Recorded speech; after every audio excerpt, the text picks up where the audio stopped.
আরে ভাইয়া, আপনি কি বলছেন এসব বলেন? এটা তো আমার দায়িত্ব, তাই না? আমার চোখের সামনে একজন মানুষ এভাবে প্রাণ হারাবে, আমি সেটা মেনে নেব? এটা তো হতে পারে না। রক্ত দেওয়াটা তো আমার দায়িত্ব ছিল, তাই আমি তাকে রক্ত দিচ্ছি।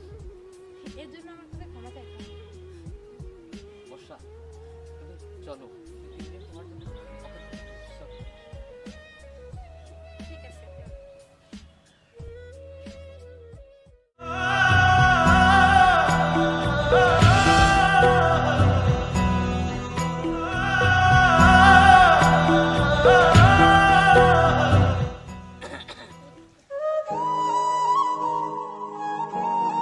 আসলে দেখো বর্ষা, আমি বুঝতে পারছি যে রিমঝিম তোমাকে খুব ভালোবাসে, আর তুমিও রিমঝিমকে খুব ভালোবাসো।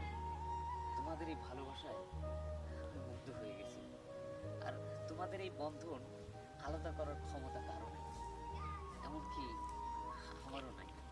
তাই আমি চাই তোমাদের দুজনের হাত এক করে দেওয়ার জন্যই আমি তোমাকে নিয়ে এসেছি।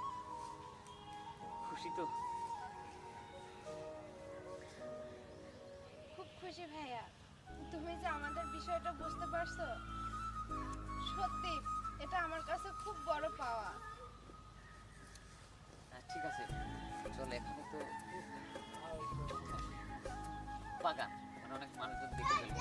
চল বাড়িতে চল। তুমি যাও, ভাবি তো একা আছে, আমরা আসছি। ও আচ্ছা আচ্ছা, দেরি করিস না।